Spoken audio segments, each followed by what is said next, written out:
မ်းသာဒုက္ခကိုလမ်းညွှန်မှုပြပြီးအကျိုးစီးပွားကိုရစေတဲ့အကြောင်းတရားတွေကိုစီးပူအထောက်ခြင်းဖြင့်ချမ်းသာဒုက္ခကိုရစေနိုင်တဲ့မှန်ကန်တဲ့နိလန်းတွေကိုဆုံးမဟောကြားတာဖြစ်တယ်။သို့သောလောကလူတွေယုံကြည်နေကြတဲ့ဖျားဆိုတဲ့ပုဂ္ဂိုလ်တွေလို့ဆုတော်လက်တော်ပေးပြီးတော့မတာမျိုးမဟုတ်ဘူး။များသောအားဖြင့်လူသားတွေဟာဖျားထမဆုပန်ပြီးတော့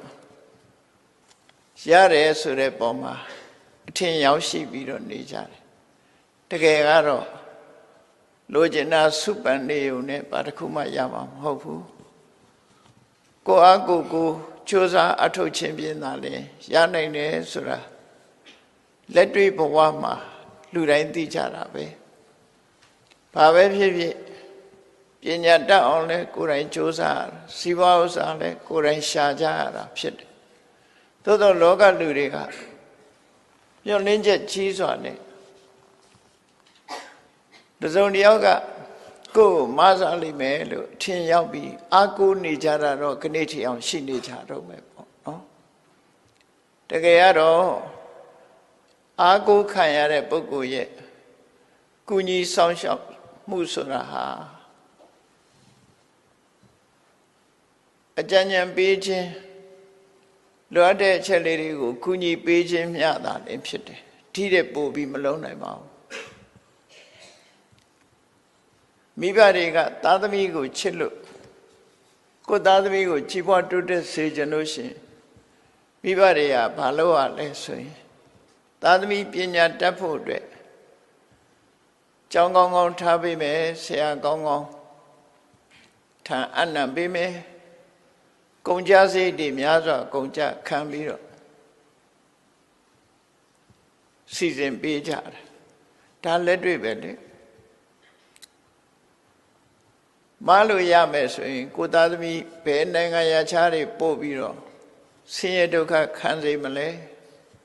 အုံဖွားဆိုမှန်းလိုက်တာနဲ့ပညာတတ်ကြီးဖြစ်တော့မှာပေါ့စီပါဥစ္စာတိုးတက်ဖို့သူခြေတော်နဲ့သူရပ်နိုင်ဖို့အတွက်ပညာသင်ကြားပေးကြထိုပညာကိုအသုံးချပြီးတော့လူတွေဟာကြီးပွားတိုးတက်လာကြတာဖြစ်တယ်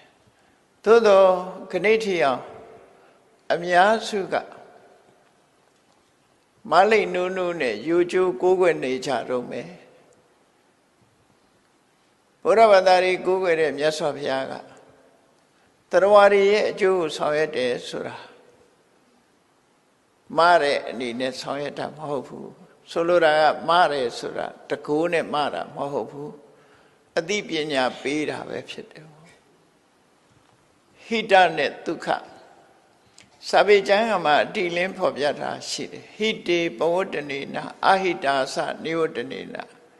တတ္တနံပယံဟိန္တတိတိဗုဒ္ဓောဘုရားမြတ်စွာဟာတရားဝါရီပေါ်မှာဖြစ်ပေါ်နေတဲ့အခက်ခဲဆင်းရဲဒုက္ခဟူသမျှကိုဘာနဲ့ဖယ်ရှင်းပေးသလဲလို့ဆိုရင်ဟိတေပဝတ္တနေနကောင်းကျိုးချမ်းသာတွေကိုဖြစ်ပွားစေနိုင်တဲ့ကုသိုလ်တရားတွေလိုက်နာဆောင်ရွက်ရမယ့်လမ်းကြောင်းတွေလမ်းစဉ်တွေကိုဟောကြားဆုံးမပေးခြင်းဖြင့်တရားဝါရီရဲ့အခက်ခဲကိုကျော်လွှားစေတာပဲဖြစ်တယ်မကောင်းတဲ့လမ်းကြောင်းကရှောင်ရှားစေခြင်းဖြင့်တရားဝါရီရဲ့အခက်ခဲကိုရှောင်လို့ပြီတကူတော်ဖြင့်မားစာခြင်းလို့မပါဘူးနော်သို့သောလောကလူတွေကခဏထီအောင်တကူတော်နဲ့မားစာတာတို့ဒါကိုခံရင်းနေကြတော့မှရှိတယ်ဒါလူတဘာဝအဲ့ဒီလိုဖြစ်အသိဉာဏ်နဲ့စဉ်းကျင်စဉ်းစားကြည့်မယ်ဆိုရင်မြတ်ဗုဒ္ဓရဲ့အဆုံးအမတရားတော်တွေကိုကြည့်လောကကြီးမှာတကယ်ဖြစ်ပြနေတဲ့အရာမျိုးကိုသာလေမြတ်စွာဘုရားဆောင်ရွက်တာဖြစ်တယ်ဒါကြောင့်ဓမ္မပဒဒေသနာဟာတမန်အဖြစ်ကြည့်မယ်ဆိုရင်ဘာသာတရားလို့ပြောရမှာတဲ့အဆုံးအမဏီကုံလမ်းပြပြောမယ်ဆိုရင်တကယ်ဖီလိုဆိုဖီလက်တွေ့ကျင့်သုံးလို့ရတဲ့ဤစနစ်တွေဒါတွေကိုဟောပေးတာပဲဖြစ်တယ်ပေါ့ဖီလိုဆိုဖီဆိုတာအတွေးခေါ်တသက်မြတာဖြစ်တယ်တကယ်တော့လက်တွေ့လုပ်လို့ရတဲ့ဟာတွေမဟုတ်ဘူးတချို့ဟာကြတော့လက်တွေ့ကြလှုပ်ဆောင်နိုင်တဲ့ပညာရက်တွေကိုမြတ်စွာဘုရားဆုံးမဟောကြားပေးတာဖြစ်တယ် ချမ်းသာကြွယ်ဝခြင်းဘာလို့ရမလဲစီးပွားဥစ္စာတိုးတက်ခြင်းဘာလို့ရမလဲဘဝတန်တရားမှာအခက်ခဲတွေကျော်လွှားပြီးကောင်းစားခြင်းဘာတွေလုပ်ရမလဲဆိုတာကိုလမ်းညွှန်ပြတာပဲတကယ်လက်တွေ့လောကမှာလည်းပဲမွေးလာကြတဲ့လူတွေဟာပညာသင်နေကြတာဒါတွေအတွက်သင်နေတာပဲမဟုတ်လားပညာတတ်သွားပြီဆိုရင်ထိုပညာရဲ့အကျိုးကျေးဇူးကိုအားကိုးပြီးလှုပ်သွားကြလို့ထိတ်တန်းရောက်သွားကြတာသို့တော့အကိုယုံကြည်မှုတွေနဲ့တစ်ဖက်ကနေပြီးတော့လူတွေဟာလွဲမှားတဲ့ယုံကြည်ချက်တွေကတော့ရှိနေတော့မှဖြစ်တယ်ပေါ့မြတ်စွာဘုရားရဲ့အဆုံးအမတရားတော်တွေဟာဘာသာတရားလို့ဆိုရတဲ့လက်တွေ့ကျတဲ့အဆုံးအမနိလန်းညွန်ပြဆုံးမတဲ့အချက်တွေသာဖြစ်တယ်ဒါကြောင့်မြတ်စွာဘုရားရဲ့တရားတော်တွေကနိဗ္ဗာန်ရောက်ကြောင်းတရားကြီးမဟုတ်ဘူးဘဝမှာဘယ်လိုနေထိုင်ရမယ် way of life ဘဝမှာဘယ်လိုနေရမယ်ဘယ်လိုနေရင်ကြီးပွားနိုင်တယ်နော် way of accomplishment ကြီးပွားတိုးတက်တဲ့လမ်းနည်းတွေကိုရှင်းပြတာပဲဖြစ်တယ်ဘာသာတရားလို့ဆိုတဲ့ဟာတွေကကိုးကွယ်ယုံတတ်တတ်ပဲဖြစ်တယ်ကိုးကွယ်တဲ့ဆုတောင်းတဲ့ဆုပန်းမြတ်စွာဘုရားရဲ့အဆုံးအမမှာဆုတောင်းဆုပန်းနေတာမျိုးအပေးတာမျိုးမဟုတ်ဘူးသို့တော်လူတွေကတော့အကျင့်ကြီးပါနေတော့ဒါလုံနေကြတာပဲဖြစ်တယ်ပေါ့ဆုတောင်းတဲ့ဆုပန်းတဲ့ဆိုတာကိုယ့်ရဲ့ intention ကိုဖော်ပြတာသာဖြစ်တယ်ဆုပန်းလို့ရကြတာမဟုတ်ဘူးအလုံးလို့ရကြတာသာဖြစ်တယ်ကိုယ်ကိုယ်တိုင်ကြိုးစားအထောက်လို့ရတာသာဖြစ်တယ်အဲ့ဒါကိုမလွဲမသွေမှတ်သားချရမှာဖြစ်တယ်ဆုပန်လို့ရရင်မြတ်စွာဘုရားကိုယ်တိုင်ကဒေသနာတော်ဘုမှာဟောထားတာနော်တစုံတစ်ခုဖြစ်ချင်တယ်ဆိုလို့ရှိရင်ဆုတောင်းမနေနဲ့ဆုတောင်းနေလို့ဘာမှမရဘူးတဲ့ထိုအနေအထားမျိုးကိုရောက်စေတဲ့လမ်းကြောင်းအတိုင်းဆောင်ရွက်ပါလို့မြတ်စွာဘုရားရှင်းရှင်းလေးဥပမာပြောထားတယ်ဘယ်ဟိုဘက်ကမ်းကိုရောက်ချင်သလားမြစ်တစ်ဖက်ကမ်းမှာရပ်ပြီးဟိုဘက်ကမ်းကိုရောက်ချင်သလားငါဟိုဘက်ကမ်းကိုရောက်ပြရစေလို့မင်းဆုတောင်းနေတနေ့ကုန်ထိုင်ဆုတောင်းဟိုဘက်ကမ်းမရောက်ဘူးလေရှာသင်္ဘောရှာဟိုဘက်ကမ်းခုဘာမှမပိုင်လက်ပြကူဒါပဲရှိတယ်အဲ့ဒါရောက်တော့မှသိချတယ်ရသော်ဗျာအဲ့ဒီလိုဆုံးမတာလေနော်အဲ့တော့လက်တွေ့ကြကြလုပ်ရမယ်ဆိုတာတွေကိုဆုံးမတော့လက်တွေ့ကြကြလို့ဆိုတဲ့တဲ့မယ်တခြားဘာသာတရားတွေနဲ့ရောထွေးပြီးမြတ်ဗုဒ္ဓရဲ့အဆုံးအမတရားတော်တွေကိုနောင်ဘဝအတွက်သာအသုံးချရမလို့ဆိုတာမှားယွင်းနေချက်ပဲဖြစ်တယ်နိဗ္ဗာန်ရောက်ကြောင်းတစ်မျိုးသာရှိတယ်လောကစီးပွားရေးနဲ့ဘာမှမဆိုင်ဘူးလောကီကြီးပွားရေးကိုဟောတာမဟုတ်ဘူးလို့ထင်လို့ရှိရင်လည်းလုံးဝလွယ်မှားနေတယ်မြတ်စွာဘုရားဟာတရားရည်ရဲ့အကျိုးစီးပွားကိုလိုလားလို့မှန်ကန်တဲ့နိလန်းတွေကိုဖော်ပြပြီးဒုက္ခကိုရစေတာဖြစ်တယ်ဒါမို့ဟိတနဲ့ဒုက္ခဆိုတာနှမျိုးတွဲဖက်တာဟိတလုံးမှဒုက္ခဟိတဆိုတာဘာတော့ condition အခြေအနေကောင်းတစ်ခုဖန်တီးရအဲ့ဒီအခြေအနေကောင်းတစ်ခုဆိုတာဘာလဲပြောမယ်ဆိုရင်သာသမီတူအခြေအနေကောင်းဆိုတာမိဘပြောတဲ့စကားနားထောင်တယ်လိမ္မာတယ်လူကြီးသူမတွေစကားနားထောင်တယ်စာကြိုးစားတယ်နေထိုင်ကောင်းတယ်ဆိုတာကျောင်းမှန်တက်တယ်ပညာကြိုးစားတယ်ဒါကောင်းတဲ့အခြေအနေတွေပဲအဲ့ဒီအခြေအနေတွေကောင်းမှသူ့ရဲ့အောင်မြင်ကြီးပွားမှုဒုက္ခဆိုတာရမှာဒါမလွဲမသွေမှန်ကန်တဲ့လမ်းကြောင်းမြတ်စွာဘုရားကလည်းဒါကိုဟောတာစာပေကျမ်းမှာကြည့်လိုက်မယ်ဆိုရင်ဘုရားပွင့်လာတဲ့ဆိုတာဘဟုဇနဟိတာယဘဟုဇနဒုက္ခယအများအကျိုးစီးပွားဖြစ်ထွန်းဖို့နဲ့အများချမ်းသာဖို့အကျိုးစီးပွားလို့ဆိုတာအကျိုးတရားကိုပြောတာမဟုတ်ဘူးအကျိုးတရားတွေဖြစ်ပွားဖို့ရအကြောင်းကိုလုပ်ရမှာဖြစ်တယ်ပေါ့တိုင်းပြည်တစ်ပြည်မှာစီးပွားရှာလို့ကောင်းနေတယ်ဆိုတာဟိတစိုက်ပျိုးမွေးမြူရေးစိုက်ပျိုးရေးလုပ်တဲ့ပုဂ္ဂိုလ်တွေဟာမိုးလေဝသမှန်ကန်ပြီးတော့ကိုလိုအပ်တဲ့ရေတွေရတယ်မြေနေထားတွေရှိတယ်ရာသီဥတုကောင်းတယ်ဆိုတာတွေဟာဟိတအဲ့ဒီဟိတပေါ်မှာအခြေခံပြီးတော့မှစီးပွားအောင်မြင်မှုဆိုတဲ့ဒုက္ခကိုရမှာဖြစ်တယ်ပေါ့ မိုးလေဝသကမမှန်ဘူးမြေကောင်းရေကောင်းမရှိဘူးဆိုရင်စိုက်ပျိုးရေးလုပ်ဖို့အခြေအနေမကောင်းဘူးသူတို့ပဲပြောရမယ်ခြေနေကောင်းဆိုတာအဲ့ဒါကိုဆိုလို့လေနော်ခြေနေကောင်းဆိုတာခြေနေကောင်းမှဒုက္ခဆိုတာရအဲ့တော့မြတ်စွာဘုရားကအခြေအနေကောင်းတစ်ခုဖန်တီးပေးတာအခြေအနေကောင်းဖန်တီးတဲ့ပုံမှာအသုံးချပြီးတော့ဒုက္ခဆိုတဲ့ချမ်းသာကိုရကြတာလို့သူတို့ဆိုလို့တယ်ပေါ့နော်ဒါကြောင့်မို့မြတ်စွာဘုရားရဲ့ဆုံးမတရားတော်တွေဟာလူဘဝမှာစီးပွားရှာကျင်နာလားကြော်ကြားကျင်နာလားအောင်မြင်ကျင်နာလားကျမ်းမာကျင်နာလားအသက်ရှည်ကျင်နာလားဘဝမှာဘာပဲလူချင်းတဲ့နိလန်းတွေရအောင်လုပ်နိုင်တဲ့နိလန်းတွေကိုဟောပြောဆုံးမတာပဲဖြစ်တယ်ပေါ့နော်တကယ်ရစေနိုင်တဲ့နိလန်းတွေကိုမြတ်စွာဘုရားဆုံးမတယ်အဲ့ဒါလို့မဟုတ်ဘူးတန်ត្រာကြီးထဲမှာမနေချင်တော့ဘူးအိုခြင်းနာခြင်းသိခြင်းဆိုတဲ့ဒုက္ခတွေမခံချင်တော့ဘူးနိဗ္ဗာန်ကိုဘယ်တော့မှမဝရမနာရတဲ့အနေအထားမျိုးရောက်ချင်တယ်ဆိုရင်လည်းအဲ့ဒီလမ်းကိုညွှန်ပြတယ်အဲ့ဒါနောက်ဆုံးမှညွှန်ပြတာနော်နောက်ဆုံးမှညွှန်ပြတာဆိုကိုကလောကမှာကြီးပွားခြင်းတယ်တိုးတက်ခြင်းတယ်ဘာလုပ်ရမလဲအဲ့ဒါကိုလည်းမြတ်စွာဘုရားအခြေခံအဖြစ်ညွှန်ပြတာဒါကြောင့်မြတ်စွာဘုရားရဲ့တရားတော်တွေဟာအဆုံးအမတရားတွေသာဖြစ်တယ်လက်တွေ့ကြလိုက်နာကျင့်သုံးနိုင်တဲ့တရားဓမ္မပဒဒေသနာတော်မှာလက်တွေ့ဘဝတစ်ခုကိုအကြောင်းပြုပြီးတော့သီဝရီထုတ်တာပဲဖြစ်တယ်ဆို statement ပေါ့အခုလိုပြောရင်အဆိုပြုတဲ့စကားတစ်ခုလောကမှာဒီနိတိဆိုတာလို့လမ်းညွှန်ချက်တစ်ခုကိုပေးလိုက်တာဘာလို့ရင်ဘာဖြစ်တယ်ဆိုတဲ့ guideline တော့မဟုတ် proverb ဆိုရိုးတစ်ခုပြုလိုက်တာပဲဖြစ်တယ်ဆိုပါစို့ဥပမာတစ်ခုပြောမယ်ဆိုရင်ကြိုးစားကဖျားဖြစ်တယ်ဆိုတဲ့စကားကြိုးစားဖို့ပြောတာနော်ကြိုးစားဖို့ရည်ညွှန်း Rolling Stone get that no more ဆိုတာအေးမင်းအလုပ်တွေခဏခဏပြောင်းမယ်ဆိုလို့ရှိရင်ဘာမှဖတ်တယ်မှာမဟုတ်ဘူးဆိုတဲ့စကားပြောတာ no pain no gain မင်းအနာမခံလို့ရှိရင်အသာဆိုင်ရမှာမဟုတ်ဘူးဒါတွေအတိဝရီတွေအဲ့လိုလမ်းညွှန်ချက်တွေမြတ်စွာဘုရားဆုံးမမှာလဲအဲ့တိုင်အဲ့ဒီထိတဲ့ပို့ပြီးတော့မြတ်စွာဘုရားဆုံးမနိုင်တာတော့နိဗ္ဗာန်ရဲ့အကြောင်းတရားထိအောင်ဆုံးမတယ်လို့သူတို့ဆိုလို့တယ်သို့တော့အများစုကဘုရားတရားတော်တွေကလောကုတ္တရာတွေတို့နဲ့မဆိုင်ဘူးဆိုပြီးမျက်ွယ်ပြုတ်ထကြတယ်ပေါ့နော်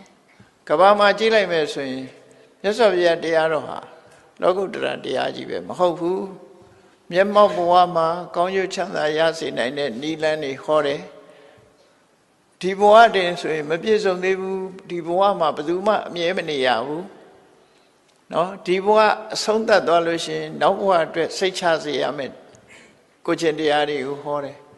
အေးဤဘဝနောက်ဘဝဒီလိုကြီးပဲသွားနေရမှာလားဆိုဘဝဆိုတာကိုမလိုချင်ဘူးဆိုလို့ရှိရင်လေ exit ဆိုဘဝကထွက်လန်းကိုပေးထားတယ်ဟောပြည့်စုံတယ်နော်တချို့ဘာသာတရားဒီဘဝကောင်းစားရေးတော့လမ်းညွှန်ခြင်းလမ်းညွှန်မယ်နောက်ဘဝကောင်းစားရေးကြတော့ကောင်းကင်ဘုံပဲရှိတယ်နော်ကောင်းကင်ဘုံတစ်ခုပဲပြောတယ်အဲ့တော့မြတ်စွာဘုရားရဲ့အဆုံးအမတရားတော်မှာဒီဘဝလည်းကောင်းစားမယ်နောက်ဘဝဆိုတာနောက်ဘဝပေါင်းမြောက်များစွာအတွက်လည်းကောင်းကျိုးချမ်းသာရမယ်ဘဝတွေကိုယုံမုန်းပြီးမလိုချင်တော့ဘူးဆိုရင်လည်းပဲဘဝကထွက်မြောက်ကြောင်းလမ်းစဉ်ကိုဟောပြောဆုံးမပေးတာပဲဖြစ်တယ်အဲ့တော့ဆုတောင်းဆုယူဆိုတဲ့ဘာသာတရားမျိုးမဟုတ်ဘဲနဲ့လက်တွေ့ကျင့်သုံးလိုက်နိုင်ရမယ်အဆုံးအမတရားလို့အဲ့တော့မြတ်စွာဘုရားတရားတော်တွေဟာလောကီဘက်ကပဲရှုထောင့်ကပဲကြည့်လောကုတ္တရာရှုထောင့်ကပဲကြည့်မှန်နေတယ်အကုန်လုံးကဲဒီနေ့ဓမ္မပဒဒေသနာမှာဓမ္မရတနဲ့ဘဝသင်္ကန်းစာများဆိုတာလေးကိုကြည့်လောကီဘက်မှာလည်းဘာကိုရည်ညွှန်းတယ်လဲလောကုတ္တရာဘက်ကဘာကိုရည်ညွှန်းတယ်လဲဆိုတာကြည့်ရအပိုင်း15မှာမှတ်သားရမယ်မြတ်ဗုဒ္ဓရဲ့ဓမ္မပဒဒေသနာမှာဘာပြောလဲဆိုအပမဒောအမတပဒံ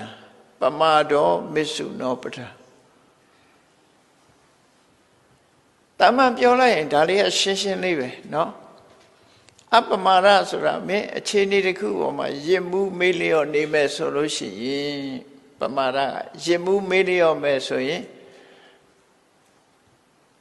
ဆင်းရဲဒုက္ခကလွတ်ကြောင်းမရှိလို့မင်းအဖမှန်ဒုက္ခရောက်ခြင်းရဲ့အကြောင်းဆိုပါစို့အဖမှန်သိရခြင်းရဲ့အကြောင်းတစ်ခုဖြစ်နေတန်တရားတွေကဘယ်တော့မှထွက်နိုင်မှာမဟုတ်ဘူးဒါတစ်ခုလောကုတ္တရာဘက်ကကြည့်လို့ရှိအပမဒောအမတပရံဘဝတစ်ခုမှာအခြေအနေတစ်ခုပေါ်မှာရစ်မှုမေးလျော့မနေပဲနဲ့ကြိုးစားအထုတ်ခြင်းဟာအမတပဒဘယ်တော့မှမတည်တဲ့မတည်ရာအဆင့်ကိုရောက်ဖို့ရအတွက်လုံလောက်တဲ့အကြောင်းတရားဖြစ်တယ်အဲ့တော့ဒီဒေသနာတော်ဟာ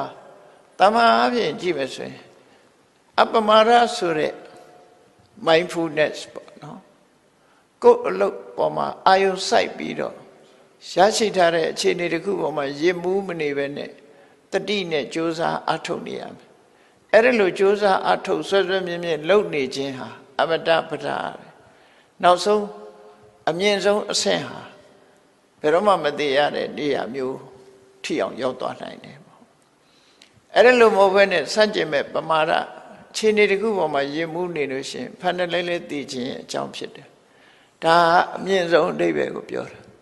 ကဲအခြေခံအဓိပ္ပာယ်တစ်ခုစဉ်းစားကြည့်အပမာဒမင်းလက်ရှိလုပ်နေတဲ့အပေါ်မှာရစ်မှုမနေပဲနဲ့တတိရှိရှိနဲ့ကြိုးစားအထုတ်မယ်ဆိုရင်အမတပဒ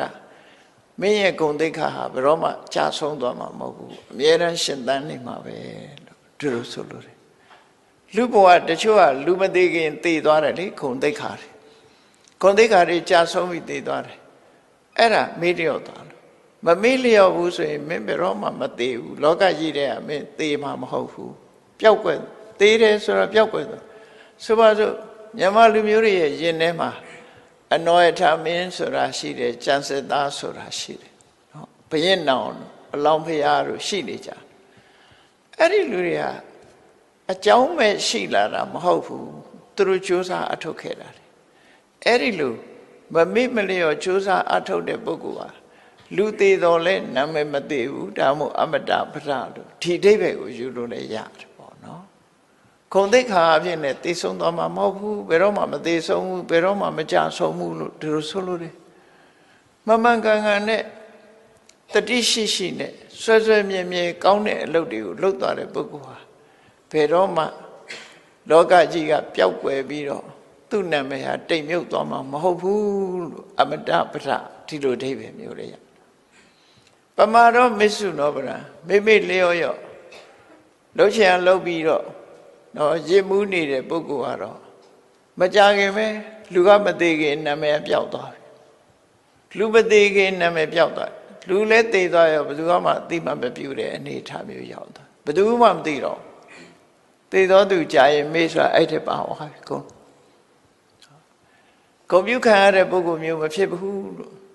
လောကမှာဂုဏ်ပြုခံရတဲ့ပုဂ္ဂိုလ်တွေဟာအပမာဒဆိုတဲ့မမေ့မလျော့ကြိုးစားအထုတ်တဲ့ပုဂ္ဂိုလ်တွေကြီးပဲနော်မေ့မေ့လျော့ရော့နေတဲ့ပုဂ္ဂိုလ်ဟာမကြခင်မဲ့လောကကြီးကပျောက်ကွယ်သွားတယ်အပျောက်ကွယ်တာဟာမစ္ဆုနောပဲနော်နာမည်သေဆုံးသွားတယ်ဂုဏ်သိက္ခာသေဆုံးသွားတယ်အဲ့ဒီအဓိပ္ပာယ်မျိုးကိုမြတ်စွာဘုရားရှင်းလင်းဟောကြားတာပဲအဲ့တော့အပမာဒဆိုတဲ့တရားဘာတုံးလို့ဆိုလို့ရှိရင်မမေ့မလျော့ဘူးဆိုတာအရာရာမှာတတိနဲ့လုပ်တယ်တတိနဲ့သွားတယ်တတိနဲ့စားတယ်ကိုယ်လက်ရှိနေတဲ့အရေးချင်းတစ်ခုကိုအမြဲတမ်းကိုယ့်ဆင်ញင်သုံးသပ်နေတယ်အပမာဒဆိုတာအခြေခံလေးတစ်ခုပြောလိုက်တာ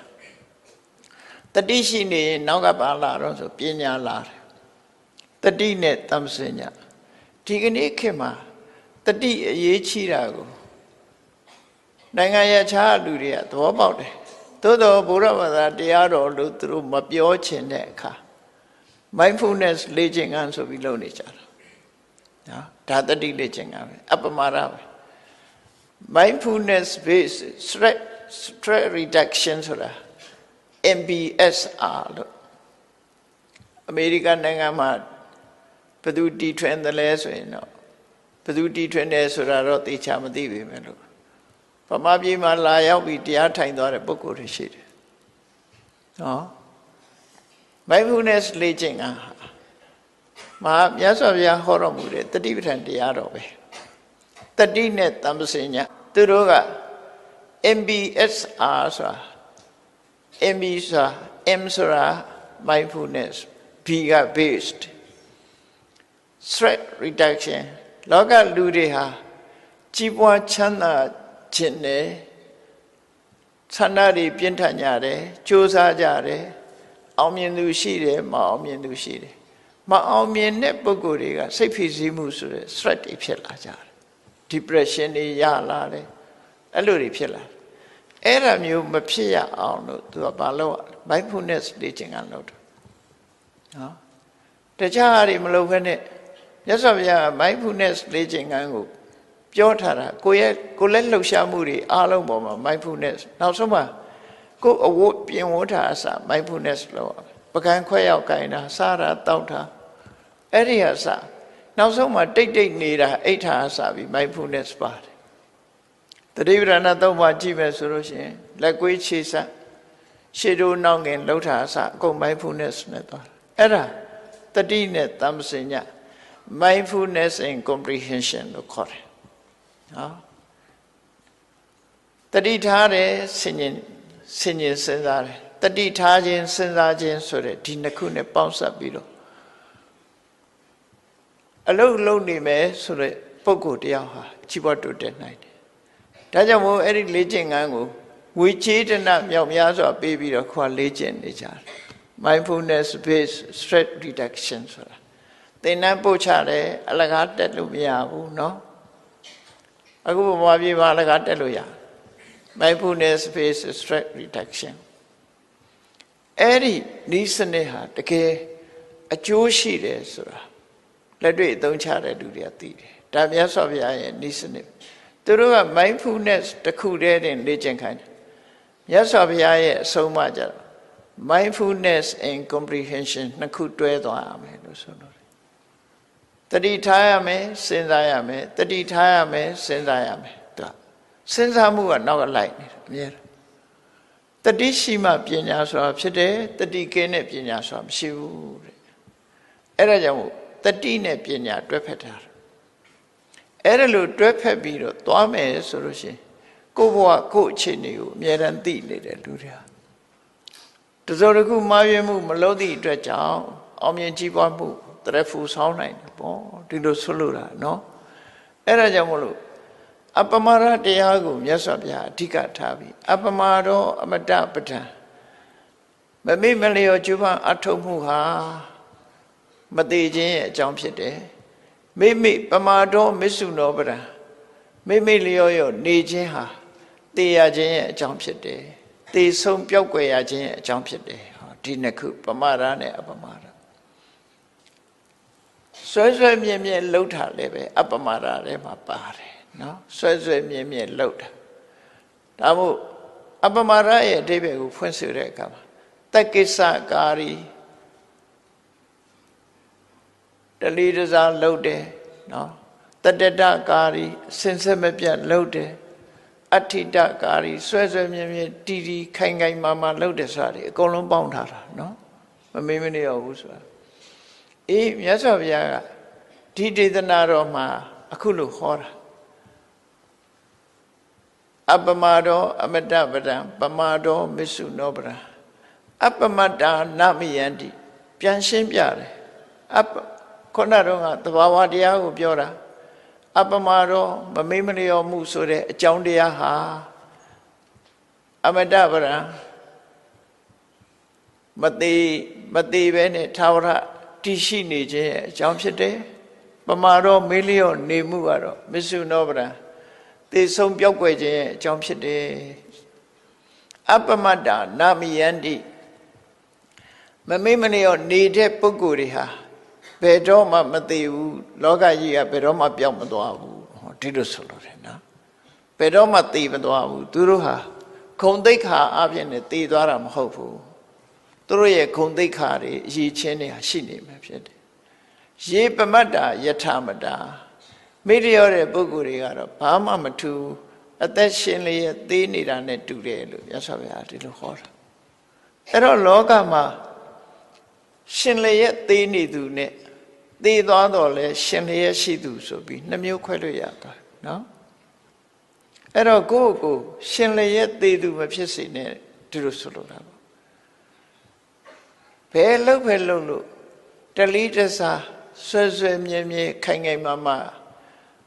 အသိဉာဏ်ရှိရှိနဲ့ကြိုးစားအထောက်သွားမယ်ဆိုရင်အောင်မြင်မှုကိုရရှိကြမှာဖြစ်တယ်အဲ့ဒါလို့မဟုတ်ဘဲနဲ့ကိုယ့်အခြေအနေကိုကိုယ်ဆင်ញင်သုံးသပ်နိုင်စွာမရှိဘူးမေမေလျော်ရောရထားတဲ့အခြေအနေလေးကိုတကယ်ကိုအခြေအနေကောင်းကြီးထင်ပြီးတော့နေလို့ရှိရင်မကြခင်ပျောက်ကွယ်သွားနိုင်တယ်ဒီလိုဆိုလို့တယ်ပေါ့နော်အဲ့တော့ဒီဒေသနာဟာတာမန်မဟုတ်ဘူးဗုဒ္ဓဘာသာမဟုတ်တဲ့အတောကမင်းကြီးကို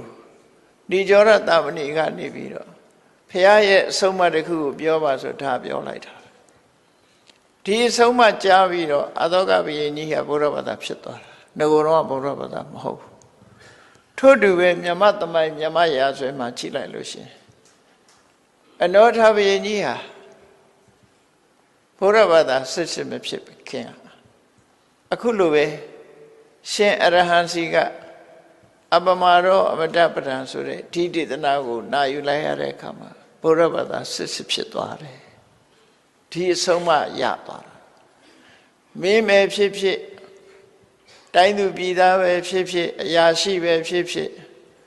ဝန်တန်းပဲဖြစ်ဖြစ်အလုံးဟာအပမာဒလို့ဆိုတဲ့ရှင်ဘုမိတ်ရခြင်းကင်းတဲ့တတိရှိလို့ရှိရင်ကြီးပွားတိုးတက်မှာပဲတတိမရှိဘူးဆိုရင်ကြာဆုံးသွားနိုင်တယ်ဒီလိုဆိုလို့ရပေါ့နော်အဲ့တော့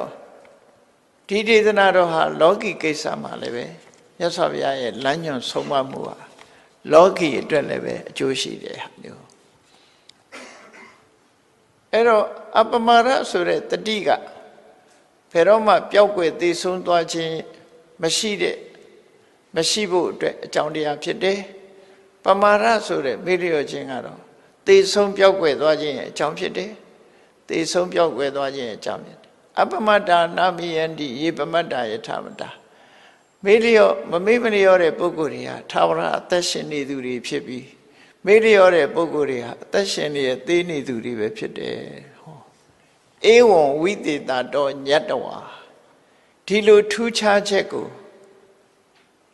စဉ်းစားဆင်ခြင်အသိဉာဏ်သက်ဝင်ရမယ်အဲ့ဒီအသိဉာဏ်သက်ဝင်ပြီးတဲ့အခါမှာအပမဒမိပဏိတာအသိပညာရှိတဲ့ပုဂ္ဂိုလ်တွေကဟုတ်တယ်ငါတို့ဟာရမှာရှင်မှုမေ့လျော့နေဖို့မတော်ဘူးတတိရှိနဲ့အသိရှိနဲ့တို့တွေကြိုးစားအထောက်အမှားဆိုပြီးတော့အပမာရဆိုတဲ့တတိနဲ့ပညာတရားပေါ်မှာယက်တိကြတယ်အခိုင်မှာယက်တိကြတယ်ဘာလို့တတိရှိနဲ့သွားနေတယ်ကိုယ်အခြေအနေရကိုယ့်ဘက်ကိုစဉ်းကျင်သုံးသပ်ပြီးတော့အကောင်းဆုံးဖြစ်အောင်ကြိုးစားနေကြတယ်အဲ့ဒီပုဂ္ဂိုလ်တွေကတိုးတက်သွားတာပဲเนาะအပမဒံမိပဏိတာအပမတိပမောဒန္တိသူတို့ဟာတတိရှိနေရတာကိုပဲသူတို့ဘဝမှာပျော်စရာကြီးလို့ဒီပေါ်မှာပဲမွေးလျော်တယ်ဆိုတော့ဘယ်တော့မှတတိလက်လွတ်ငှက်တောင်ကျွတ်ဘဝမျိုးဘယ်တော့မှမရောက်စေဘူးအမြဲတမ်းတတိရှိပြီးတော့နေကြတယ်အရိယာနံခောစရိရတလောကမှာ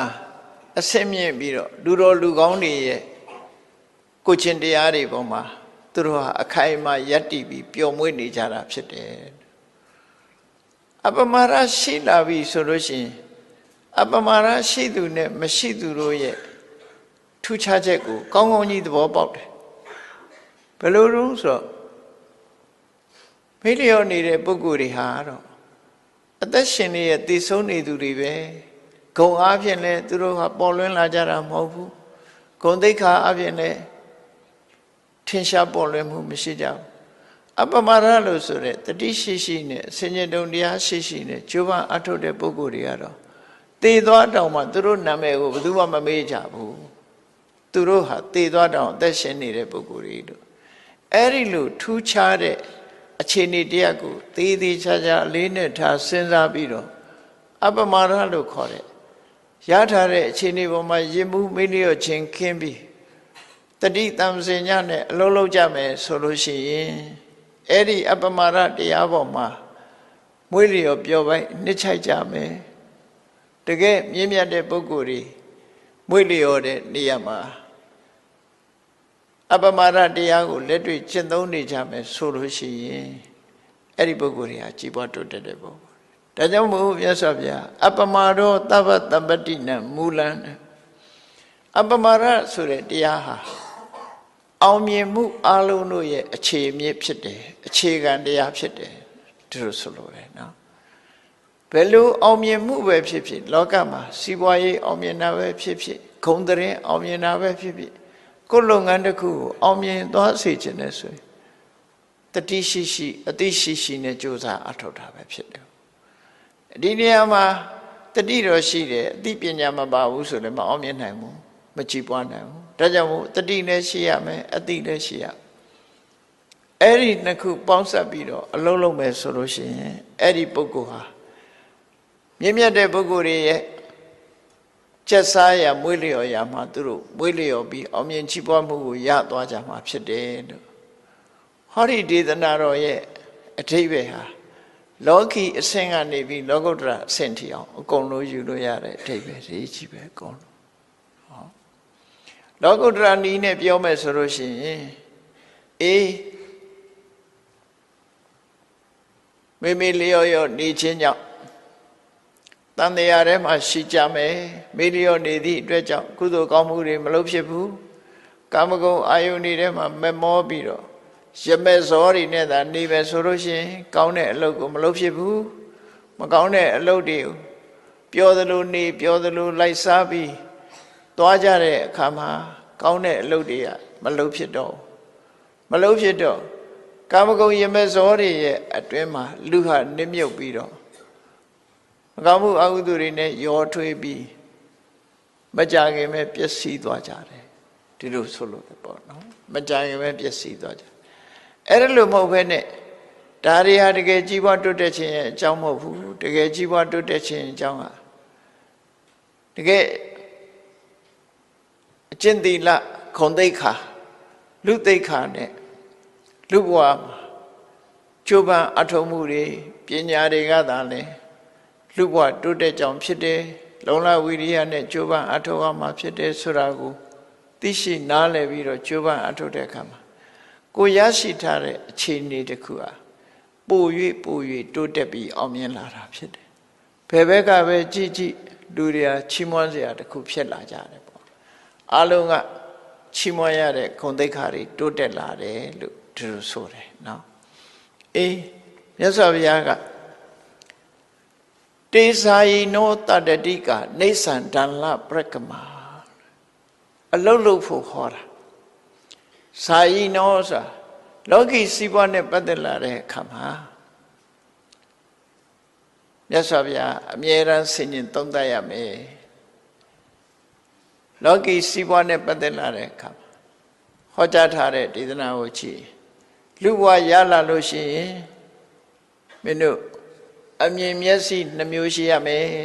။ဘာလဲလို့ဆိုရင်မျက်စိတစ်ခုကစီးပွားရှာတတ်တဲ့မျက်စိတစ်လုံးကတော့ကိုယ်ချင်းတရားရှုမြင်တတ်တဲ့မျက်စိ။ Eye for economy နဲ့ Eye for morality ပေါ့။အဲ့ဒီနှစ်ခုပြည့်စုံရမယ်လို့သူဆို။လူဖြစ်လာလို့ရှိရင်စီးပွားရေးမျက်စိလည်းရှိရမယ်ကိုယ်ချင်းတရားမျက်စီးပွားရေးမျက်စိသာရှိပြီးကိုယ်ချင်းတရားမျက်စိမရှိဘူးဆိုရင်အဲ့ဒီပုဂ္ဂိုလ်ဟာတစ်ဖက်မြင်ပုဂ္ဂိုလ်ဖြစ်ပြီးတော့မမှန်ကန်တဲ့နိလန်းနေနဲ့စီးပွားရှာမကြခင်ကြာဆုံးသွားတယ်မကြာဆုံးရင်တောင်မှပဲတည်တည်ချမ်းမဲ့မှာဆင်းရဲဒုက္ခနဲ့ကြုံရမယ်သူကတစ်ဖက်ကဆုံးရှုံးသွားနိုင်တယ်မြတ်စွာဘုရားကနှစ်ဖက်လုံးမဆုံးရှုံးရအောင်စီးပွားကိုကိုကျင့်တရားနဲ့ထိန်းကိုကျင့်တရားနဲ့စီးပွားဒီနှစ်ခုဟာပေါင်းစပ်ပြီးတော့သွားရမယ်စိုက်ပိုင်စိုက်ဟိုဘက်ဒီဘက်နှစ်ခုတွဲဖက်ပြီးတော့သွားရမယ်အဲ့ဒါလို့ညီတူညီမျှကိုကျင့်တရားလည်းကောင်းတယ်စီးပွားဥစ္စာလည်းရှာတတ်တယ်ဆိုမှအဲ့ဒီပုဂ္ဂိုလ်ရဲ့ကြီးပွားတိုးတက်မှုဟာခိုင်မာတယ်လို့သူတို့ဆိုမြန်မာနိုင်ငံမှာလည်းပဲစီးပွားဥစ္စာတွေဖြစ်ပြီးကြာဆုံးသွားတဲ့ပုဂ္ဂိုလ်တွေရှိတယ်လေချမ်းသာကြွယ်ဝပြီးတော့ကြာဆုံးသွားတဲ့ပုဂ္ဂိုလ်တွေရှိတယ်အဲ့ဒါဘာကြောင့်လို့ဆိုရင်ကိုကျင့်တရားဘက်ကပြပြသွားလို့ရှိရင်မြန်မြန်ကြာဆုံးသွားတတ်တယ်ပေါ့ ကိုချင်းသိက္ခာကြောင့်ပျက်စီးသွားတာတွေအများကြီးပဲရှိအဲ့ဒါလို့မဖြစ်ရအောင်တတိနဲ့တမ္ပစညာနဲ့ကြိုးစားအထောက်အမှားလို့ဒါကြောင့်မို့ဘဝကိုရှုမြင်သုံးသပ်နိုင်တာရှိရတေစာယီနောလောကအကြောင်းနဲ့ပတ်သက်လာလို့ရှိရင်ရှုမြင်သုံးသပ်ရမယ်လူဘဝမှာအလုံးလူတွေဟာဒီကနေ့ခေတ်မှာ medical check up တော့လုပ်ကြတယ်သို့တော့ mental check up လုပ်တာနည်းတယ်ကိုယ်စိတ်ရဲ့အနေအထားတစ်ခု mental check up လည်းလုပ်ရမှာဖြစ်တယ်စိတ်ကိုငါစိတ်ဟာတိမတ်တော်မှန်တဲ့ပြစ်ကင်းတဲ့စိတ်မျိုးလားသို့မဟုတ်လောဘတွေလွှမ်းမိုးထားတဲ့စိတ်လားဒေါသတွေလွှမ်းမိုးနေတဲ့စိတ်လားသို့မဟုတ်မသိခြင်းမောဟတွေလွှမ်းမိုးနေတဲ့စိတ်လားမမာနတွေလွှမ်းမိုးနေတဲ့စိတ်လားဆိုတာချက်ကလို့အောင်အလုံးကိုယ်ဘဝမှာငါကောင်းတာနဲ့ဆိုတာဘယ်ဟာကငါတဏ္ဍမှာများနေသလဲမြတ်စွာဘုရားကအလုံးနှစ်ခုကိုရှင်းပြတယ်ကလျာဏနဲ့ပပကတဲ့ကလျာဏဆိုတာကောင်းကျိုးချမ်းသာကိုဖော်ဆောင်ပေးတဲ့ကောင်းတဲ့အလုပ်ကောင်းတဲ့အလုပ်ဆိုတာကိုကုသိုလ်အလုပ်လို့ပြောတာကုသိုလ်လို့ပြောလိုက်တာနဲ့လူတွေကဖះเจ้าကံနဲ့သွားပြီးတော့တွေးတတ်တယ်မဟုတ်ကုသိုလ်ဆိုတာဘယ်နေရာပဲဖြစ်ဖြစ်ကုသိုလ်ကိုယ်အိမ်မှာနေရင်လည်းကုသိုလ်လုပ်လို့ရနော်ကုသိုလ်အလုပ်ဆိုတာရှိတယ်အပြစ်ကင်းပြီးကောင်းကျိုးချမ်းသာပေးနိုင်တဲ့အလုပ်တွေမှန်သမျှကုသိုလ်ပဲစီးပွားဥစ္စာတိုးတက်ပြီးအပြစ်ကင်းတဲ့စီးပွားဥစ္စာရှာနေနဲ့ရှာကြံပြီးကိုမိဘကျွေးတယ်သို့မဟုတ်ကောင်းတဲ့နီလန်းတွေကိုသုံးချတယ်ကိုချင်းတရားမပြတ်အောင်နေတယ်ဒါလည်းကုသိုလ်ပဲနောက်ဆုံးမှာအစာတောင်စားကျင်တိုင်းမစားဘူးအတိုင်းအတာတစ်ခုနဲ့စားတယ်ဘောဇနီမတ်တင်ညူတာမြတ်စွာဘုရားကဝိဇ္ဇာစရဏတမ္ပနောမှာစရဏတရား15ပါးထဲမှာအဲစားကျင်အောင်မစားတာပါတယ်နော်ခဏခေတ်မှာလူတွေဘာကြောင့်ယောဂများတော့ဆိုကြိုက်လို့စားတာနဲ့စားကျင်အောင်စားတာတွေကြောင့်မလို့ယောဂတွေများယောဂတွေများတာစားတဲ့နာတဲ့ပို့စားတာယောဂများစားတဲ့နာတဲ့ပို့စားလို့ဟိုနာဖောင်းထွက်ဒီနာဖောင်းထွက်ကုန်တာပေါ့ပြီးတော့မှဝိတ်ချတာတွေဘာတွေရှောက်လုံးနေကြအစရတဲ့ရှော့မှန်မှန်လေးစားသွားရင်ဘယ်လိုမှမဖြစ်ဘူးအပူတွေများသွားတယ်နော်ဒါမို့ဒီအသက်အစီဖုံးတာတို့ဘာတို့အစီအိတ်တွေဖောက်ထုတ်ရတာတို့ဒါတွေကအစားလွန်လို့ဖြစ်တဲ့ကိစ္စတွေကြီးပဲမြတ်စွာဘုရားကယဟန်တွေကိုဟောတယ်လူတွေကိုတော့တထပ်စားလို့မပြောပါဘူးဘုန်းကြီးတွေကိုတော့မြတ်စွာဘုရားကငါဟာတဲ့တထပ်ပဲစားတယ်တထပ်စားသည့်အတွက်ကြောင့်ငါမှယောဂခင်းတယ်ကျမ်းမာတယ်ခွန်အားလည်းရှိတယ်လူတွေကမစားရင်အပြတ်လိမ့်မယ်ထင်တယ်မပြတ်ဘူးနော်အထိုင်ထားလဲတွက်လက်တယ်စားတဲ့တလောက်ပဲစားကြိုက်လို့စားတာမဖြစ်နဲ့ကိုယ်နဲ့တော်တာကိုရွေးချယ်စားအဲ့ဒီလိုဟာကိုဘောဇနီမတ်တညူတာလို့ခေါ်တယ်သူကအောစရာကောင်းတာမြတ်စွာဘုရားတရားတော်ထဲမှာကောင်းကျိုးချမ်းသာရနိုင်တာမှန်သမျှကုသိုလ်တွေမှာပါတယ်စရဏတရား15ပါးဝိဇ္ဇာစရဏတမ္ပနောဘုရားဝတ္တတွေအများစုသိကြတယ်ဝိဇ္ဇာ3ပါးဝိဇ္ဇာ10ပါးစရဏတရား15ပါးလို့ဆိုထင်မယ်ထီဘောဇနီမတ်တညူတာပါတယ်မြတ်စွာဘုရားနိဗ္ဗာန်ရောက်ကြောင်းတရားအဖြစ်ဟောထားတာနော်အဲ့ဒါပြောမယ်ဆိုရင်သီလပုံစံပဲပေါ့နော်အဲ့ဒါလို့နေထိုင်မဲ့ဆိုရင်ကျမ်းမာတယ်ကျမ်းမာမှ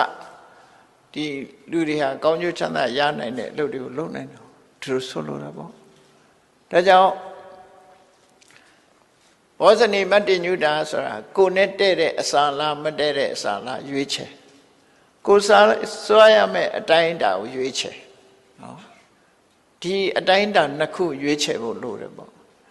ကြိုက်လို့စားမှလားစားသင့်လို့စားတာလားဒီနှစ်ခုတည်းကြတော့ကြိုက်လို့စားတာမျိုးမဖြစ်စေသင့်ဘူးစားသင့်လို့စားတာဘာလို့ဆိုတော့ကိုကြိုက်တဲ့ဟာကကိုနဲ့မတဲ့တာဖြစ်ချင်းဖြစ်တယ်ပေါ့အဲ့တော့ကိုနဲ့တပ်ပရဖြစ်တဲ့အစားအစာကိုရှာကြံစားဆောင်အောင်ဒီလိုဆိုလို့တယ်ပေါ့နော်အဲ့ဒါလို့နေထိုင်ခြင်းအပြင်လူဘဝကောင်းကျိုးချမ်းသာတွေရအောင်ကြိုးစားအထောက်နိုင်တယ်ကျမ်းမာမှုရရှိနိုင်တယ်လို့သူတို့ဆိုတယ်ဒါကြောင့်မို့အရာရာမှာအမှတ်တမဲ့မနေပဲနဲ့ဆင်ញင်သုံးသပ်ရမယ်ဆင်ញင်သုံးသပ်ကြည့်ရမယ် ဆင်ញင်သုံးသပ်ပြီးမကောင်းတဲ့စိတ်တွေကိုမှလွှမ်းမိုးနေတယ်ဆိုပါစို့ခေါင်းထဲမှာအမိုက်တွေထက်အဲ့ဒီအမိုက်တွေနဲ့ပူလောင်နေတယ်ဆိုလို့ရှိရင်ခေါင်းအေးအေးမထားနိုင်တော့ကျွတ်ခေါင်းအေးအေးဆိုလို့ရေစွတ်တာမျိုးမလုပ်လို့နဲ့နော်အေးပတ်တော့မယ်ခေါင်းအေးအေးထားဆိုတာအပူတွေအတွေးမတွေးနဲ့အရှုပ်တွေမထက်နဲ့မြူနီစပယ်အမိုက်ပုံကြီးမဖြစ်စေနဲ့ကိုယ်အုံနောက်ထဲမှာကြည်လင်အေးမြပြီးတော့တန်မိုးရှိတဲ့အရာတွေသာခေါင်းနဲ့ထည့်အနှုတ်မို့ဆိုရင်အမိုက်ပုံကြီးဖြစ်သွားလိမ့်မယ်အဲ့ဒါတွေမထက်နဲ့ဝုန်းကိုတော့ချောင်းချောင်းထားခြေထောက်ကိုတော့နှွေးနှွေးလိထားလို့ပြောချတယ်ပေါ့နော်ခြေထောက်နှွေးနှွေးခေါင်းအေးအေးဝန်းချောင်းချောင်းလူဘဝမှာတော့အဲ့ဒါကြီးပွားတိုးတက်ခြင်းအကြောင်းတွေပဲကျမ်းမာပြီးတော့ကြီးပွားတိုးတက်တဲ့အကြောင်းအဲ့ဒါကြောင့်ဘဝမှာဇာယီနောဆိုတာဆင်ញင်သုံးသက်တတ်ရမယ်ကိုယ့်အခြေအနေကိုဆင်ញင်သုံးသက်တတ်ရမယ်ငါလှုပ်နေတာဘာတွေနဲ့အချိန်ကုန်နေသလဲငါဘာလှုပ်သင့်သလဲဆိုတာကိုအမြဲတမ်းဆင်ញင်သုံးသက်ရမယ်ဒီတဲ့အစင်းမြင်လို့နိဗ္ဗာန်ရချင်တယ်ဆိုလို့ရှိရင်တော့ဘယ်အရာမှမမြဲဘူးဆိုတာကိုသိရမယ်ဆင်ញင်နဲ့မမြဲဘူးလို့သိခြင်းဟာဘာအကျိုးရှိလဲလို့မေးကြည့်တွေ့တာမှုတွေကိုလျှော့ချလို့ရတာလူတွေဟာတွေ့တာမှုဆွဲမဲ့မှုတွေအပေါ်မှာတွေ့တာမှုဆွဲမဲ့မှုကိုအကြောင်းပြုပြီးတော့တွေ့တာတဲ့အရာအတွက်လှုပ်ချင်လှုပ်မိသွားတယ်ပေါ့မကောင်းတာတွေလှုပ်မိသွားတယ်လှုပ်မိသွားလို့ဆိုးကျိုးတွေနဲ့တွေ့တတ်တယ်ဒါကြောင့်မို့တွေ့တာမှုကိုလျှော့ချဖို့ရတယ်အရာခတ်သိမ်းဟာမမြဲဘူးဆိုတဲ့အနိစ္စတင်ညာသာဝရပြောင်းလဲနေတဲ့အရာတွေပဲလို့ဆင်ញင်သုံးသပ်နိုင်ရမယ်လို့သူဆိုတယ်အဲ့ဒါလို့မဟုတ်လို့ရှင်ကိုယ်စိတ်တွေအာယုန်တစ်ခုထဲမှာစူးစီးလို့မရဘူးတမာရီမရှိလို့စိတ်တွေဟာလွင့်ပြန်နေတဲ့တည်ငြိမ်မှုမရဘူးဆိုရင်တမာရီကျင့်စဉ်လေးနဲ့ကိုယ်စိတ်လေးကိုငြိမ်အောင်အာယုန်တစ်ခုထဲမှာစူးစိုက်လို့ရအောင်လို့ကိုဘာလုံနေတယ်လဲ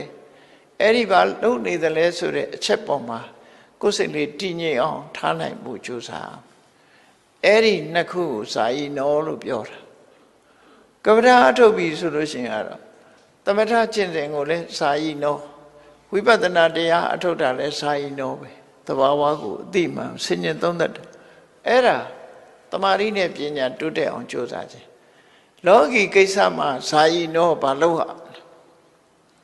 ကိုယ်စီဘဥစ္စာတိုးတက်နေတယ်ဆိုရင်ငါ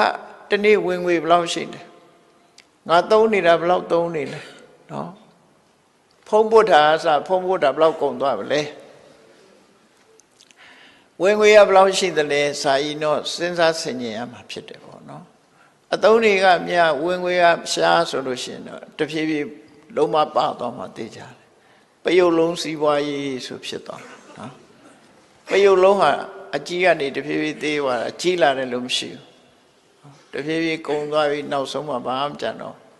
အဲ့ဒါလိုဖြစ်တယ်အဲ့ဒါကြောင့်မို့လို့ကိုရှာတဲ့စီးပွားဟာပယုတ်လုံးမဖြစ်စေနဲ့တဖြည်းဖြည်းကြီးပွားတိုးတက်လာတဲ့ခြတ်တောင်ဘိုးတွေလိုပြားရည်ပြားအောင်ကြီးလို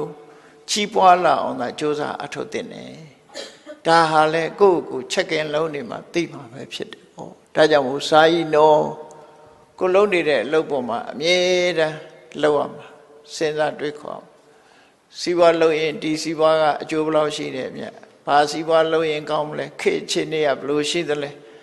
အမြဲတမ်းခေတ်နဲ့ရေမောင်တန်းနဲ့ဆိုတာသတင်းစာဖတ်မယ်စာဖတ်မယ်ရေဒီယိုနားထောင်မယ်တကယ်အရေးကြီးတဲ့အချက်တွေအပျော်နားထောင်တာပြောတာမဟုတ်ဘူးနော်အပျော်ပါဆိုတာပျော်လို့ရပါတယ်ထိုက်တဲ့လောက်တော့ပျော်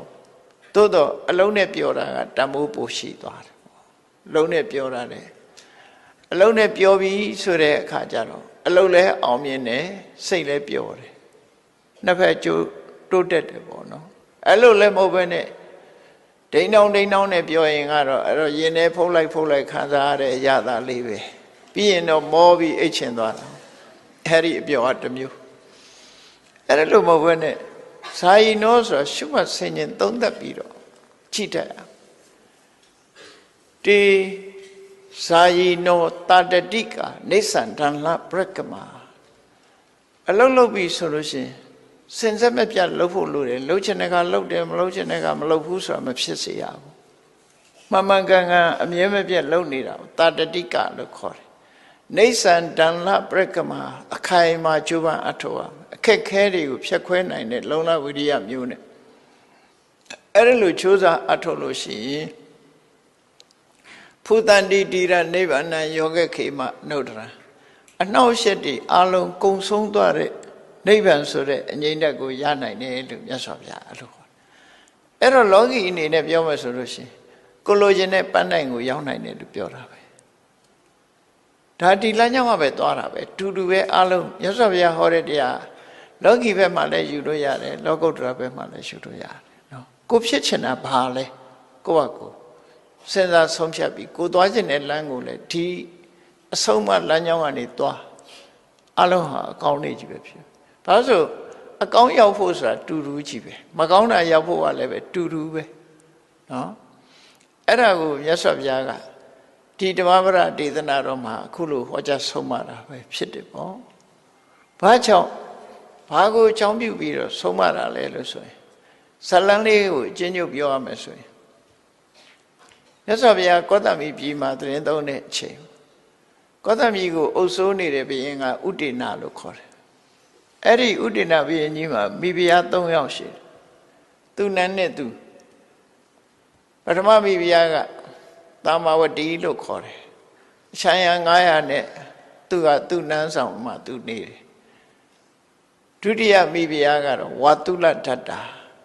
ဟိုဘုံမီနာကဥစေနီပြည်ကသနပိစ္ဆောတမင်းရဲ့သမီးတော်အဲ့ဒါကဝါတုလထတ္တာဒုတိယမိဖုရားသူလည်းသူချမ်းရနဲ့နေတယ်နောက်ဆုံးမိဖုရားငယ်ငယ်ရွယ်ရတော့မင်းသမီးမဟုတ်ဘူးပုံနေမမာခန္ဒီလို့ခေါ်တယ်အဲ့ဒီလိုမိဖုရား3ဦးရှိတယ်ထင်မယ်မာခန္ဒီဆိုတဲ့မိဖုရားကအမှန်တမ်းသူကအလှဆုံးလို့ပြောရမှာဖြစ်တယ်သို့တော့သူကမင်းမြုပ်မင်းနွယ်မဟုတ်ဘူးဖြစ်မနာဆိုတဲ့ပုံနာမျိုးကလာတာ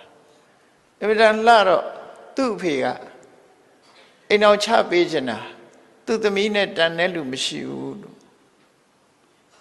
ဝိုင်းပြီးတော့တောင်းကြရမ်းကြတာတွေကတော့အများကြီးပဲဒါပေမဲ့ရုပ်ကြည့်လိုက်ရင်သူ့သမီးနဲ့မတော်ဘူးဆိုဘယ်သူမှမပေးစားမြတ်စွာဘုရားနဲ့တွေ့တဲ့အခါကျတော့မြတ်စွာဘုရားကရုပ်ဆင်းလှပတာကိုအဲ့တော့မြတ်စွာဘုရားနဲ့သူ့သမီးနဲ့တန်နေဆိုပြီးဘုရားကိုသမီးနဲ့ပေးစားဖို့ကြိုးစားတာသူပဲနော်အဲ့လိုကြိုးစားတဲ့အခါမှာမြတ်စွာဘုရားရဲ့ခြေရာကိုကြည့်လိုက်တာနဲ့မာဂန္ဒီရဲ့အမေပုံနေမကြီးကသဘောပေါက်တယ်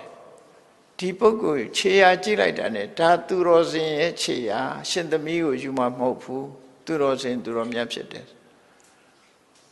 ပုံနေမကြီးကလည်းပုံနာကြီးပုံနေမကြီးကပြောတော့ပုံနာကြီးကမင်းရှာမရှိနဲ့ငါပြောတဲ့အတိုင်းလှုပ်ဆိုခေါ်သွားတယ်နော်ဘုရားစီရောက်တဲ့အခါမှာမြတ်စွာဘုရားကဗာပြောလိုက်တုံးဆိုနောက်ဆုံးစကားလေးကဘုရားဗာပြောတော့ဆိုသူတရားအထုတ်နေတော့ဟာတဲ့ဘုရားဖြစ်ပြီးကစားတရားတို့တရားမြတ်ရပြီးတဲ့အခါမနမင်းရဲ့သမီး3ယောက်ဖြစ်တဲ့တဏှာရဲ့ရတိရဲ့ရခာရဲ့ဆိုတဲ့နတ်သမီး3ယောက်ကသူ့ကိုလာပြီးဖျားယောင်းသွေးဆောင်မှုတဲ့အဲ့ဒီတော့တော့ငါစိတ်ဟာမညွတ်ဘူးတဲ့မင်းသမီးမြင်လို့ငါဘယ်လိုလုပ်ညွတ်ပါမလဲတဲ့အဲ့ဒါလောက်ဆိုတော်သေးတယ်ဘာပြောလိုက်တုံးဆိုရင်အေးမစင်နေနဲ့ပြည့်နေတဲ့အိုးကြီးလို့ဆိုငါခြေထောက်နဲ့တောင်မထိချင်ဘူးလို့ပြောလိုက်တယ်အဲ့ဒီစကားကမာဂန္ဒီကိုအသက်ခိုက်အောင်နာသွားတယ်သူ့အမေဖေကတော့သဘောပေါက်သွားတယ်အော်လူတွေလှတယ်ဆိုတာ beauty is skin deep ဆိုတဲ့အတိုင်းပဲအပေါ်လေးတင်လှနေတာအတွင်းကတူတူပဲကလေးစားတွေကကလေးစားတိအောင်ဘယ်သူမှလိုက်မလှဘူးဟုတ်လားအတွင်းပြင်သာဖယ်ကြည့်လိုက်နော်အပေါ်ရန်ခွာကြည့်လိုက်အတွင်းကတူတူပဲဒီတိုင်းပဲတူတူပဲအဲ့တော့အပေါ်ရန်လေးတင်ပဲအသားဖြူတယ်အသားညိုတယ်နဲ့ပြောပြီးတော့နေကြတာလှတယ်မလှဘူးနဲ့ပြောတာအပေါ်ရန်လေးကိုပြောနေကြတာအဲ့ဒီအရေးခွာချလိုက်ရင်အကုန်လုံးတူတူပဲနော်ဒီဆက်ဆက်ကြည့်တွေ့ပါပဲ အဲ့ဒီလိုမြတ်စွာဘုရားကပြောလိုက်တာအဖေနဲ့အမေကတော့လူသားတွေရဲ့သဘာဝကိုကွက်ကွက်ကွင်းကွင်းကြီးမြင်ပြီးတော့တရားဓုရသွားကြတယ်။သမီးမာဂန္ဒီကတော့သူ့ကိုမှုချိုးမြစ်ချိုးပြောရမလားဆိုစိတ်ဆိုးတယ်။စိတ်ဆိုးရုံနဲ့မကဘူးအညှိုးတေးထားတယ်။အဲ့ဒီအချိန်မှာသူ့ဖေကလွတ်ရလွတ်ကြောင်းကဲဥဒိဏစီပေးလိုက်တာပဲကောင်းပါတယ်ဆိုဥဒိဏမင်းစီဆက်လိုက်တယ်။အဲ့ဒါနဲ့ဥဒိဏမိဖုရားဖြစ်သွားတယ်။မြတ်စွာဘုရားကသာဝတိရာဇဂိုထူထူမျိုးတွေကြွပြီးတော့တစ်ချိန်မှာမာဂန္ဒီမိဖုရားဖြစ်တဲ့အချိန်တစ်ချိန်မှာကောသမီရောက်လာတယ်ရောက်လာတဲ့အခါကျတော့အရင်ကအညှိုးနဲ့မို့ယဟန်ဂေါရမရောက်လာပြီးငါ့ကိုမှုချိုးမြစ်ချိုးပြောတဲ့ကိုရော့ကြီးဆိုပြီးတော့လူတွေကိုစူယုံပိုက်ဆံပေးပြီးတော့ဆဲခိုင်းတယ်နော်ဘုန်းကြီးတွေဆွမ်းကလာဝိုင်းဆဲအဲ့ဒီမှာရှင်နန္ဒမထေရမြတ်ကမြတ်စွာဘုရားကိုလျှောက်တယ်ရှင်ဘုရားတဲ့တပည့်တော်ဆွမ်းခံသွားရင်လူတွေကတပည့်တော်ဆဲကြတယ်တဲ့ဒါကြောင့်ဒီမနေပဲတခြားရွှေ့ကြပါစို့လားလို့ဆိုမြတ်စွာဘုရားကအာနန္ဒာအဲ့ဒီနေရာကထပ်ဆဲရင်ရောဘယ်လိုလုပ်မလဲဆိုနောက်တနေရာရွှေ့တာပေါ့ဗျာဆိုဘုရားကအဲ့ဒါလိုမလုပ်သင့်ဘူးတဲ့ပြဿနာတစ်ခုဟာဘာကြောင့်ဖြစ်တယ်ဆိုတာအခြေမြစ်သိပြီးဒီနေရာမှာဖြစ်တဲ့ပြဿနာဒီနေရာပဲငြိမ်းမှခရီးဆိုတာသွားတဲ့နေပေါ့နှုတ်မို့ပြဿနာဆိုတာမရင်ဆိုင်မဲနဲ့ရှောင်တိန်သွားတာမမှန်ဘူးရင်ဆိုင်ရမယ်ပြဿနာမြတ်စွာဘုရားရင်ဆိုင်ဖြေရှင်းရမယ်လို့အဲ့တော့တပတ်လောက်နေတော့ငြိမ်းသွားတာပေါ့အဲ့ဒီလိုမြတ်စွာဘုရားရဲ့စိတ်ဓာတ်မှာရင်ဆိုင်ပြီးတော့နေတော့ဆက်မလုံးနိုင်ကြတော့မြတ်စွာဘုရားပေါ်မှာအညှိုးကြီးတဲ့မာဂန္ဒီကဂေါရမဘုရားဘာကြောင့်ဒီကိုလာတော့ဂေါရမဘုရားကိုဘယ်သူတွေထောက်ပံ့နေတော့ဆိုတော့သူနဲ့ပြိုင်ဘက်တာမာဝတိမိဖုရားကထောက်ပံ့နေတယ်ဆိုသူသိတော့သိတော့သူတို့ထောက်ပံ့နေတာသူ့လည်းငါဒုက္ခပေးမယ်ဆိုမျိုးစုံဒုက္ခပေးတယ်နောက်ဆုံးမှာဘလောက်ထီအောင်လုပ်တုံးဆိုဥဒိဏမင်းကြီးမြို့ပြင်ထွက်ပြီးဥယျာဉ်ကစားသွားနေတဲ့အချိန်လေးမှာသူဥလေးရင်ကိုမှားပြီးတော့တာမာဝတိတို့နေတဲ့နန်းတော်ကိုရှေနန်နေဆွတ်ဓာတ်စီတွေဆွတ်မှာပေါ့လေအဲ့ဒီခေတ်ကဘီလောင်စားတွေကိုဆွတ်အကုန်လုံးတိုင်းတွေကိုပတ်ပြန်ဆင်းလို့မရအောင်ပြင်မကဂျက်တွေထိုးပြီးတော့နန်းတော်မီးရှို့လိုက်ပါတာမာဝတိတို့ကိုစထုံးဖို့ဆိုမီးရှို့တတ်လိုက်တယ်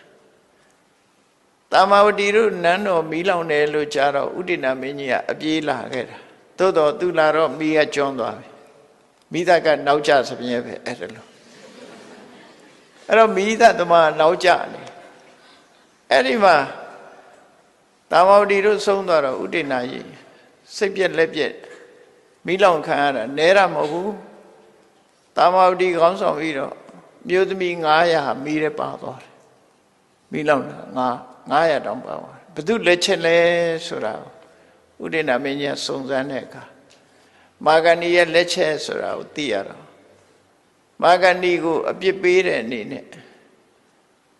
သူ့ရဲ့ဆွေမျိုးသားချင်းတွေရောသူ့ဘက်ကအပေါင်းပါတွေရောအကုန်လုံးဆွေမျိုးဆိုတဲ့ပုဂ္ဂိုလ်တွေရောအကုန်လုံးနိုင်ရင်ပြင်မှာခေါ်မြေကြီးတဲ့မြုပ်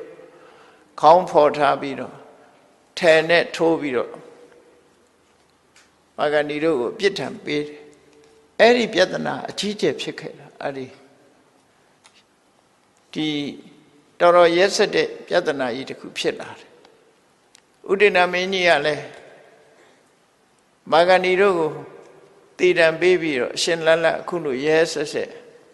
တပ်ဖြတ်တဲ့ပွဲကြီးဖြစ်တဲ့အခါမှာကောသမီပြည်ကယဟန်တော်တွေဆွေးနွေးကြတယ်တရားဆွေးနွေးရင်းကနေပြီးတော့အေးတာမာဝတိနဲ့သေဆုံးသွားတယ်မာဂန္ဒီနဲ့သေဆုံးသွားတယ်တကယ်ကြတော့ဘသူသေးတာလဲဘသူကမသေးတာလဲလို့ဒီစကားကိုဆွေးနွေးကြတယ်ဆွေးနွေးတဲ့အခါမှာဒီအကြောင်းကိုပြောတဲ့အခါမှာမြတ်စွာဘုရားဟောတာတာမာဝတိတို့သေသွားတာမှန်တယ်ဒါပေမဲ့သူဂုံတရင်ဟာမသေးဘူးသူတို့ဟာသေပြီးတဲ့နောက်ကောင်းရသူတွေပုံရောက်တာ မာဂန္ဒီကတော့အစကတည်းအဆိုးနဲ့နာမည်ကြီးတာဖြစ်သောကြောင့်ပမာဒတရားနဲ့နေသည့်အတွက်ကြောင့်